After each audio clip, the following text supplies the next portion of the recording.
Nelson Mandela వర్ణ వివక్ష కోసం పోరాడి తన జీవిత కాలమంతా జైల్లోనే గడిపి జైలు నుంచే మహానాయకుడయ్యాడు. ఆ మహావీరుని చరిత్రను ఈ వీడియోలో తెలుసుకుందాం. నెల్సన్ మండేలా 1918లో దక్షిణాఫ్రికాలోని మేజ్రో గ్రామంలో జన్మించాడు. ఆయన బాల్యంలోనే వెట్టి చాకిరి, సామాజిక వివక్షను ఎదుర్కొన్నారు. చిన్నతనంలోనే మదీబా పేరుతో పిలువబడే తెంబు క్లాన్ లో చేరారు. ఉన్నత విద్య కోసం ఫోర్ట్ హెయిర్, తదుపరి వాటర్స్ రాని యూనివర్సిటీలో న్యాయశాస్త్రం చదివాడు.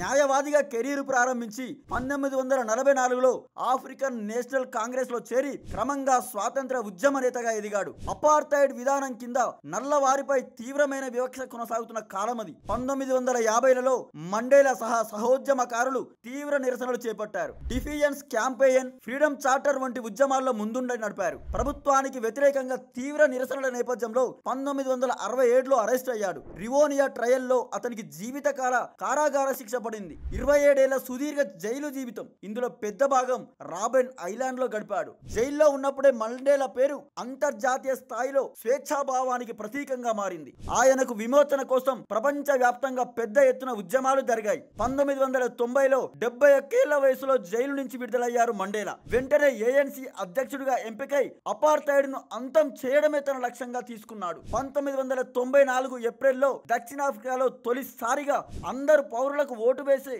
అవకాశం లభించినందువల్ల మొదటిసారి సంపూర్ణ ప్రజాస్వామిక ఎన్నికలు జరిగాయి. మండేలా అధ్యక్షుడిగా ఎన్నికయ్యారు. ఆయన పాలనలో సామరస్యాన్ని పాటించారు. నల్ల తెల్లవారి మధ్య సంఘర్షణలు నివారించే కార్యక్రమాలు చేపట్టారు. ఒక్కసారే అధ్యక్షునిగా సేవలందించిన మండేలా పదవి వీడి సేవా కార్యక్రమాల్లో కొనసాగారు. శాంతికి, న్యాయానికి, మానవ హక్కులకు ఆయన నిబద్ధత ప్రపంచాన్ని అలరిస్తూనే ఉండిపోయింది. 2013లో కన్ను మూసినప్పటికీ ఆయన జీవితం మినహాయింపులు లేకుండా మానవత్వం కోసం పోరాటం అనే అర్థాన్ని అనంతకాలం మిగులుస్తుంది. దేశ ప్రజల కోసం జీవితాన్ని త్యాగం చేసిన మహానుభావుడు ఆయన.